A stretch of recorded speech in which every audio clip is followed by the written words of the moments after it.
전국체전을 불과 일주일 앞둔 훈련장. 미나의 몸과 마음은 날카롭게 벼려진 칼날과 같았습니다.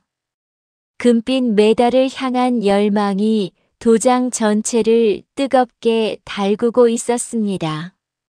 도장 안은 이전보다 훨씬 빠르고 격렬한 기합 소리로 가득했습니다. 이압, 이압. 쉴 새 없이 발차기가 이어지고 미트에 꽂히는 묵직한 파열음이 코치의 다급한 외침을 삼켜버렸습니다. 바로 그때였습니다. 땀과 열기로 가득 찬 도장의 공기를 비명처럼 가르며 한 통의 전화가 울리기 시작했습니다.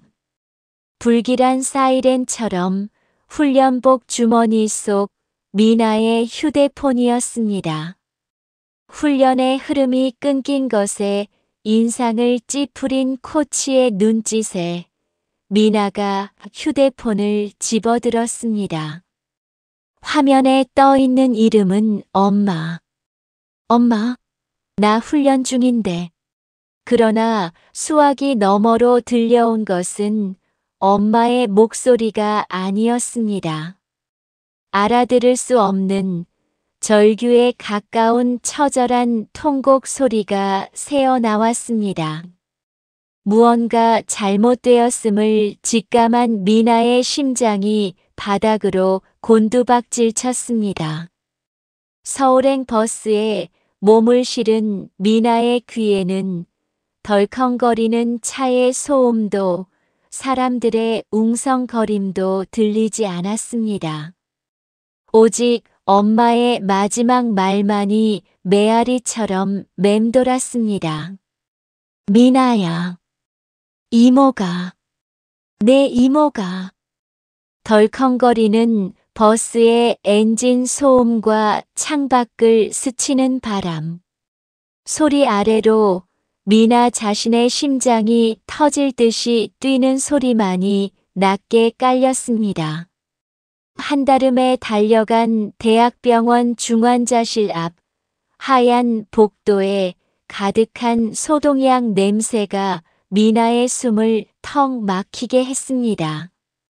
복도 의자에 주저앉아 고개를 떨군 아버지의 축 처진 어깨, 그리고 핏발선 눈으로 허공을 응시하는 어머니의 모습이 보였습니다.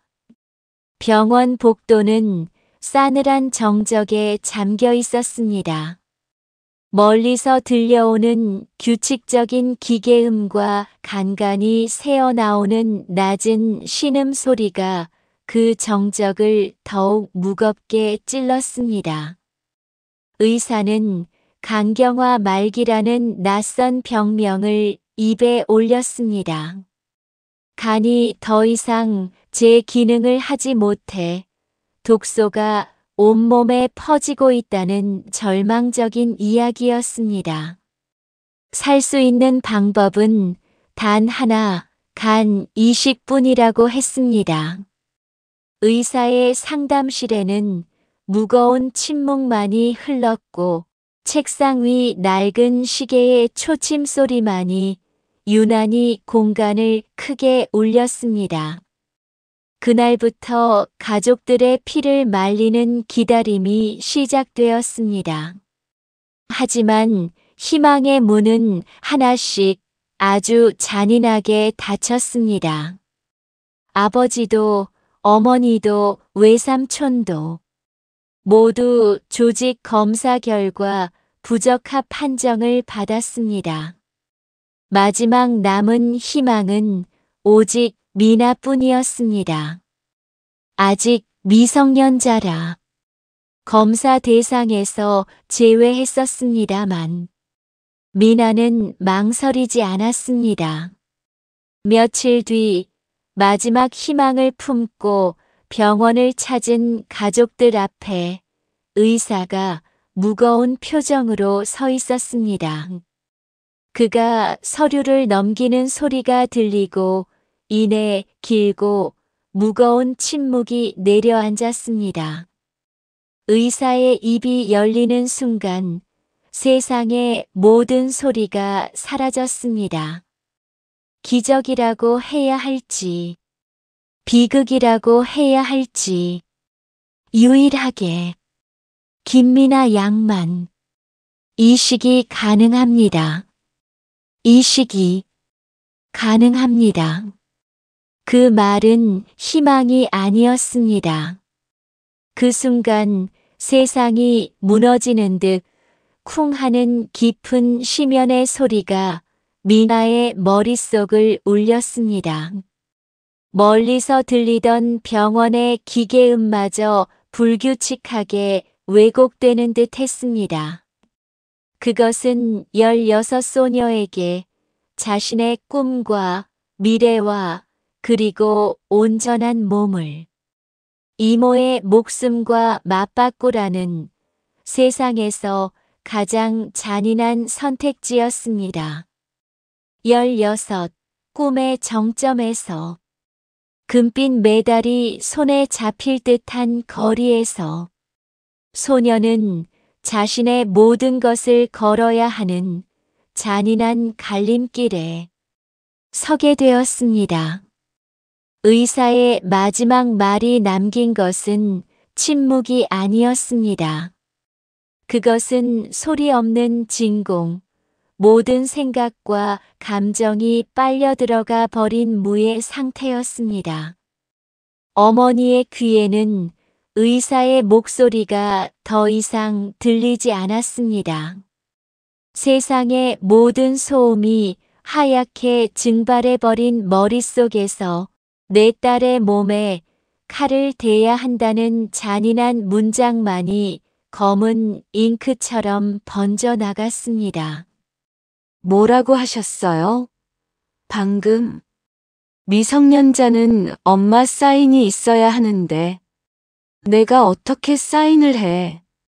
되묻는 목소리에는 감정이 실려 있지 않았습니다. 마치 다른 세상의 언어를 듣는 듯 어머니의 이성은 그 문장의 뜻을 받아들이기를 완강히 거부하고 있었습니다.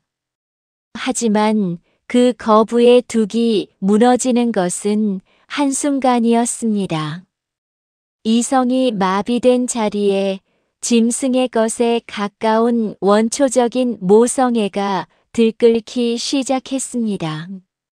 어머니의 눈에 더 이상 의사는 의사가 아니었습니다. 소중한 새끼를 해하려는 거대한 위협 그 자체였습니다. 안 돼. 절대 안 돼. 무슨 소리를 하는 거야. 내 딸 몸에 칼을 대. 그것도 온몸이 재산인 운동선수 몸에. 미나야, 정신 차려. 저 사람 말 듣지 마. 어머니는 미나의 어깨를 부서져라 붙잡고 흔들었습니다.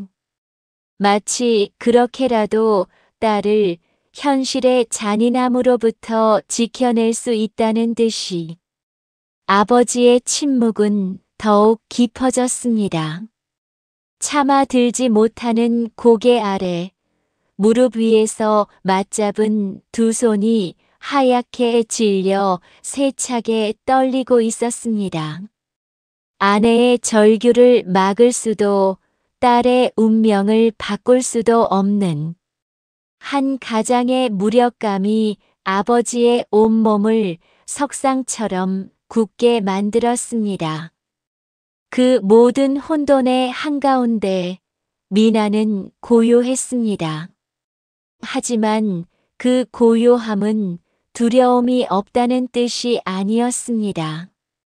의사의 말이 미나의 심장을 꿰뚫는 순간 소녀의 머릿속에서는 자신이 쌓아 올린 모든 세계가 무너져 내리고 있었습니다. 땀으로 얼룩진 낡은 도복의 감촉, 코치의 우렁찬 목소리, 목에 걸었을 때의 묵직했던 금메달의 무게. 그 모든 필름이 툭 하고 끊어지는 감각. 미나는 자신의 꿈이 죽어가는 소리를 분명히 들었습니다. 그러나 그 모든 꿈의 잔해 속에서 단 하나의 얼굴이 놀랍도록 선명하게 떠올랐습니다. 어릴 적 업어 키우다시피 했던 언제나 우리 강아지라며 웃어주던 이모의 얼굴. 점점 야위어 가던 하지만 자신과의 통화에서는 애써 밝은 척 웃어 보이던 그 희미한 미소. 미나는 깨달았습니다. 꿈이 부서지는 고통은 견딜 수 있을지도 모른다. 하지만 사랑하는 사람이 눈앞에서 사라지는 고통은 평생을 후회 속에 잠기게 할 것이라는 것을. 두려움이 소녀의 온몸을 휘감았지만 그보다 더 큰 사랑이 두려움을 덮었습니다. 소녀의 침착함은 체념이 아닌 선택이었습니다. 엄마, 미나는 엄마의 손을 부드럽지만 단호하게 떼어내 오히려 자신의 두 손으로 따뜻하게 감쌌습니다. 엄마, 내 말 들어봐. 무섭지 않다면 거짓말이야. 나도 내 꿈 포기하고 싶지 않아. 하지만 엄마, 내가 아니면 이모는 죽어. 태권도는 어쩌면 아주 오랜 시간이 흐른 뒤에 다시 할 수 있을지도 몰라. 하지만 이모 목숨은 지금뿐이야. 나 이 선택 후회 안 해. 후회 안 해. 그 말은 꿈의 장례식을 치른 소녀가 자신의 남은 생을 걸고 내뱉은 세상에서 가장 성숙한 약속이었습니다. 결국 어머니는 딸의 너무도 단단한 의지 앞에 무너지듯 안겨 참아왔던 울음을 터뜨렸습니다. 그것은 반대의 울음이 아닌 딸의 위대한 선택을 받아들이는 항복의 눈물이었습니다. 수술 당일 가족들이 모인 집에는 무거운 침묵만이 가득했습니다. 수술실로 향하는 길고 하얀 복도는 마치 현실이 아닌 꿈속처럼 아득하게 느껴졌습니다. 미나는 애써 부모님을 향해 웃어 보였습니다. 괜찮아, 엄마, 아빠. 나 김미나잖아. 금방 수술하고 나올게. 수술실의 문이 닫히는 무겁고 둔탁한 소리가 복도에 울렸습니다. 어제를 오늘과 갈라놓는 그 소리를 끝으로 미나의 세상은 깊고 고요한 어둠 속으로 잠겨들었습니다.